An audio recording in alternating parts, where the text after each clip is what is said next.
نعم، فرنسا الآن تترأس مجلس الأمن. ها هو الخبر اللي نزل الآن، لأننا قبل ما ندخل البث المباشر كان عندي من مراسلين من طبعا من مجلس الأمن قال لك فيه اجتماع سري. الآن هاو يخبرونا أنه فرنسا تترأس مجلس الأمن في جلسة سرية حاليا، وأنا نتكلم معكم راهم مجتمعين جلسة سرية. قول لجماعة قطع دابر فرنسا وجماعة طز وتطاخطق قول لهم روحوا حلوا المشكل درك. دخلتونا في حياة الغباء والتهور والاندفاع، تطباع بكرشكم، ورطتوا البلاد وورطتوا العباد ودخلتونا في مشكل لن يحل إلا بعد 40 سنة أو 50 سنة. كارثة. قلت أنه في الساعات القليلة القادمة، ممكن غدا أو بعد غد، نسمع أن فرنسا طردت ضعف العدد. يعني احنا طردنا 24، احنا طردنا 12، يطردون 24. ادوها من عندي. غدوة كي تسمعوا أن فرنسا طردت 24 ما تقولوش بنزديرة هو اللي طردهم، قولوا بنزديرة قال أنا قلت لكم رايحين يطردوا 24 أو أكثر. ضعف العدد الذي طردته الجزائر ستطرده فرنسا. في الحالة هذه هل تقدم الجزائر على سحب القناصلة والموظفين في القنصليات كلهم وتغلق القنصليات وتقطع العلاقات مع فرنسا؟ لأنه هذا هو. تطرد 2 12 هو يطرد لك 24، انت وش راح تقول له؟ تعاود تطرد له 48 هاك خلاص طرد كامل العمال في القنصلية. لأنه فرنسا الآن اتخذت قرار توقيف إصدار التأشيرات للجزائريين من القنصليات بحجة أن الموظفين طردتوهم، ما عندناش اللي يخدموا معاه. القنصليات يخدموا فيهم 12 موظف، هذو 12 موظف اللي طردتوهم هما اللي يخدموا في التأشيرات.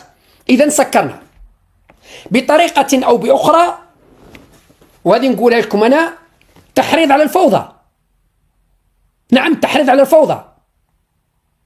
الناس مصالحهم الآن تتعطل نتيجة قرارات ارتجالية، قرارات فوضوية، قرارات تعسفية، قرارات غبية يتم اتخاذها من قبل مسؤولين فاشلين عاجزين على تسيير شؤون الدولة.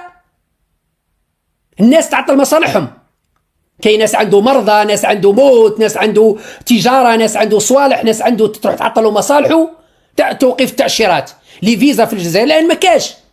الناس اللي راهي تستنى في تأشيرات لفرنسا ما كانش درك. وممكن جدا حتى يزيدوا يوصوا الاسبانيول والايطاليين ومن هي يقول لهم سكروا. يعني مصالح الجزائر حتعطل نتيجة قرارات غبية ارتجالية متسرعة. ما هكذا تحل مشاكل الدول، ما هكذا تحل مشاكل الدول. هناك طرق ذكية، طرق دبلوماسية، طرق حكيمة. هذا ما يعيدنا إلى الطلب اللي قلنا يا ناس، الرئيس عبد المجيد تبون بحاجة إلى رجال دولة. الرئيس تبون بحاجة إلى مستشارين ودبلوماسيين وخبراء. شفتوا علاش نقول لكم أن الرئيس تبون بحاجة إلى رجال دولة؟ لما يكون عنده رجال دولة كي يلقوه غلط يقولوا لك غلط، كي يلقوه صحيح يصفقوا له. أما كي يكون وحده قاعد ياخذ قرارات وحده، البارح يقول التجاره الخارجيه هايله ورانا درنا وصدرنا 7 ملاير، واليوم يقول لك نحي قسام مدير التجاره. ما فهمتش انا رب البلاد كيفاش ماشيه، ما فهمتش انا هذا رب البلاد كيفاش ماشيه. ودوك نرجع للموضوع هذا، ما فهمتش انا والله، ما فهمت انا في هذه البلاد كيفاش ماشيه. فهمتش انا هذا الرئيس كيفاش راه يخمم، مانيش فاهم انا كيفاش هذا الرئيس راه يخمم. فهمتش انا شكون اللي راه يتشاور فيه، مع من راه يحكي، مع من راه يهضر، مع من راه يتشاور، مع من راه يتناقش في مصير الدولة. ونعاود نرجع للنقطة الأساسية، أخطاء السياسيين سيدفع ثمنها العسكر والقيادة العسكرية. وشنقريحة يتحمل مسؤولية تاريخية أمام الله وأمام التاريخ وأمام الشعب. وما كاش اللي يقول لي ما كاش الجيش هو اللي يحكم. المؤسسة العسكرية تتحمل المسؤولية. هذا العبث وهذه القرارات الارتجالية وهذا الفوضى تتحمل مسؤوليتها المؤسسة العسكرية، تتحمل مسؤوليتها المؤسسة العسكرية. نعم، نعاود نرجع في الساعات القليلة القادمة سنسمع بطرد ضعف العدد الذي طردته الجزائر. والآن مثل ما قلت لكم فرنسا تترأس مجلس الأمن، اجتماع سري لمجلس الأمن ترأسه فرنسا، وننتظروا النتائج ايش راح تكون في الساعات القادمة بإذن الله. الآن نعاود نذكروا ونقولوا يا ناس، لو اجتمعت إسرائيل وفرنسا والمغرب على فعل ما يحدث في الجزائر منذ 2019 قسما بالله العلي العظيم ما يقدروا يدروه.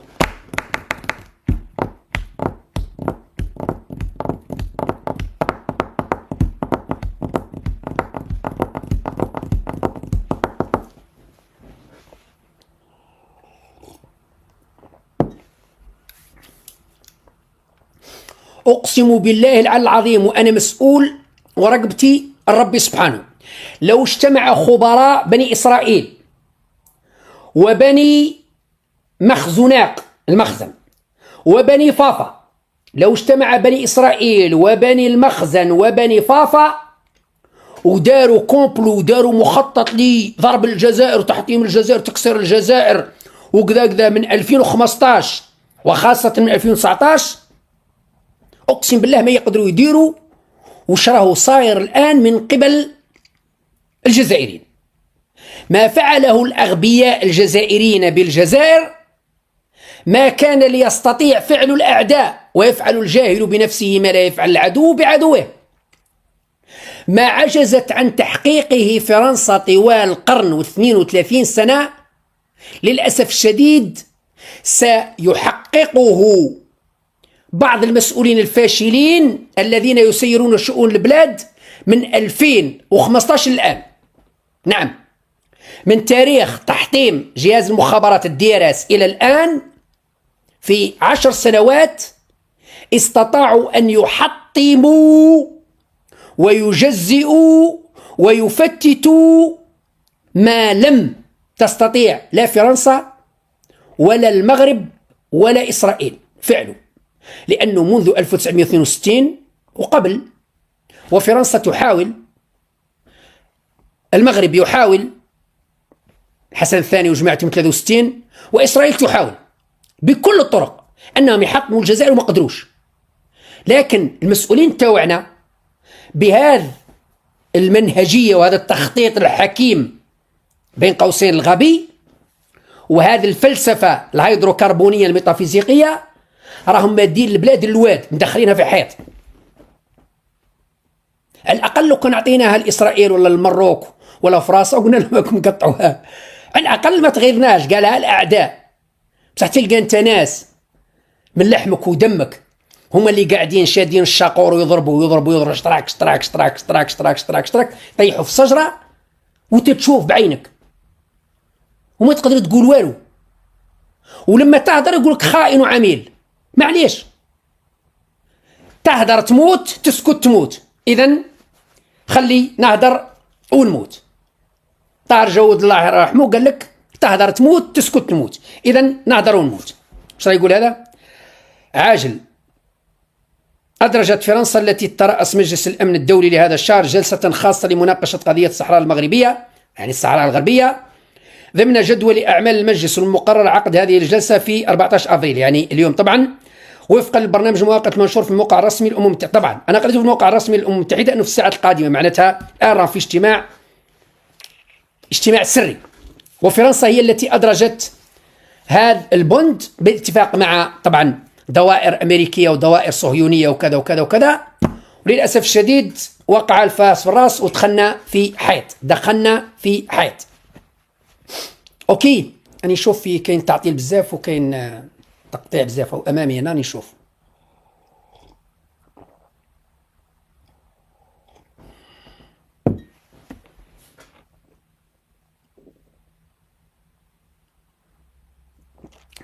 واحد يكتب لي هنا نقول له قال لك انا راك على فرنسا، يا ولد راح تقود، قال لك راك على فرنسا. هذا الزوايل هذا هما اللي يقلقوا هذا. نهضر له هكذا البغل هكذا، نهضر له هكذا نقول له كون سياسه حكيمه ودبلوماسيه، يقول لك نراك عارف راسها. وش الطحين تاعكم؟ معناتها كي نقول لكم باللي امشوا بذكاء وامشوا بحنكه وامشوا بدهاء سياسي لقضاء مصالحنا، معناتها نركعوا لفرنسا. كونوا شويه عاقلين، ما تهوروش لهذا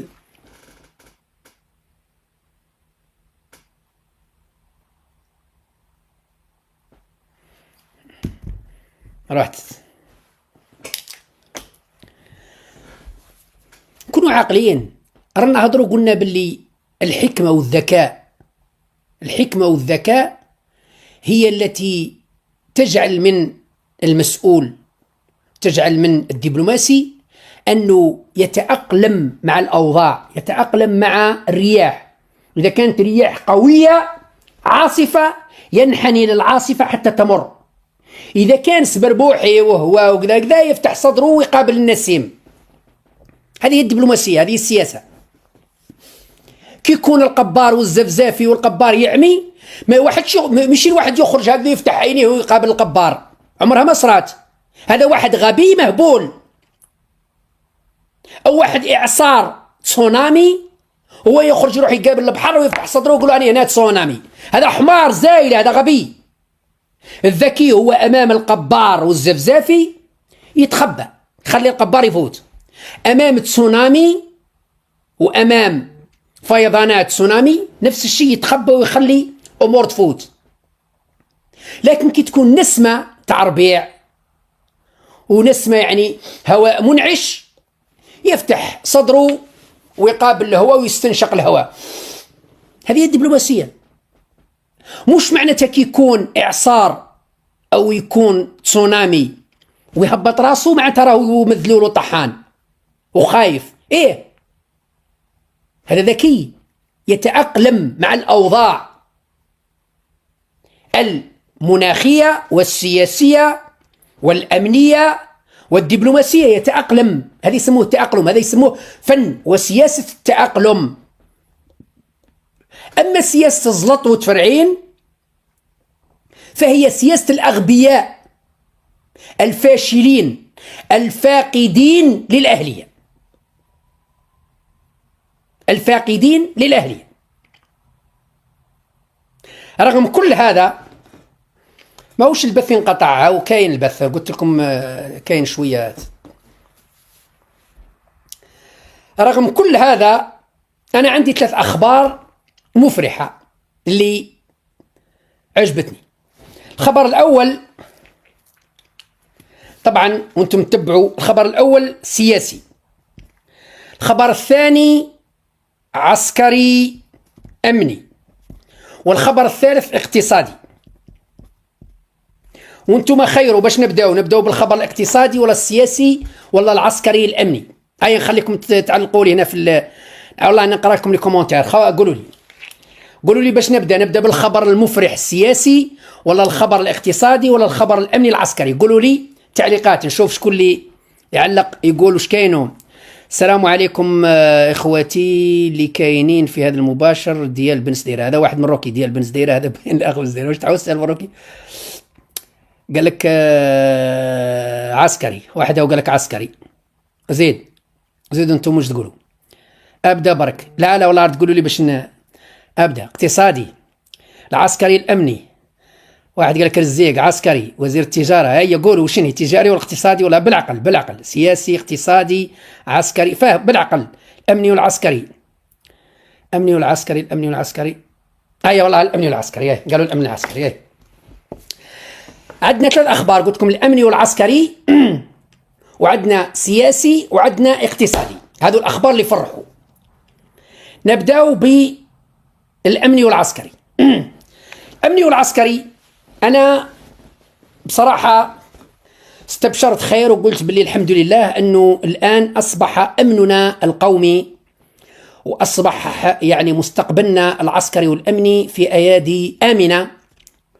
والان ما نخافوش مادام اصبحت الشؤون الامنيه العسكريه والاستخباراتيه تحت يد خبراء يناقشون قضايا الأمة مع نظرائهم الأجانب، يناقشون قضايا الأمن القومي، ويناقشون القضايا العسكرية والاستراتيجية مع خبراء العالم ومع نظرائهم من الدول العظمى، الدول النووية.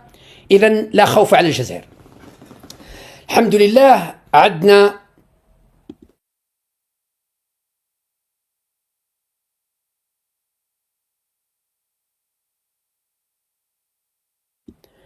رئيس لجنة الدفاع الوطني سي البراء بن قرينة يستقبل وفدا برلمانيا روسيا.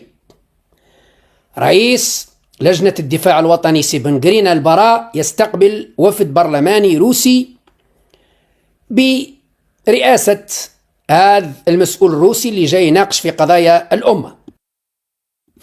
إذن الحمد لله أنه الآن قضايانا العسكرية استخباراتية والأمن والدفاع والترسانة الحربية الجزائرية وهذه الأمور يناقشها سي بن قرينة مع الوفود الأجنبية، وعلى رأسها الوفد الروسي اللي جاء هذا رئيس لجنة الدفاع أو نائب رئيس لجنة الدفاع في البرلمان الروسي يناقش قضايا الدفاع وقضايا الأمن والاستخبارات والأمن القومي وتطور العسكري والأمني والتكنولوجي وكذا وكذا، يناقشها مع البراء بن قرينة.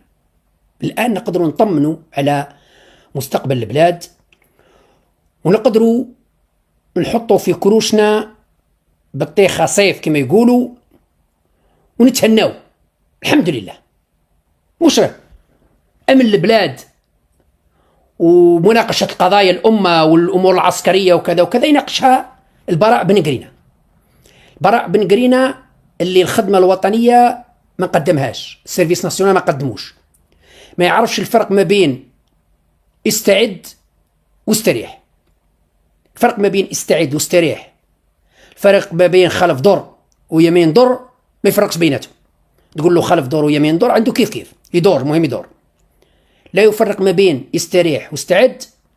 يناقش قضايا الأمة العسكرية والأمنية والاستخباراتية مع الوفود الأجنبية ومع روسيا. ما قالش مع الموزمبيق ولا الطوغو ولا مالي ولا لا، مع روسيا. مع روسيا يناقشوا أمور العسكري. روحوا الآن للخبر الآخر المفرح اللي فرحنا، اللي هو الخبر السياسي. الخبر السياسي هذا عجبني بزاف بزاف.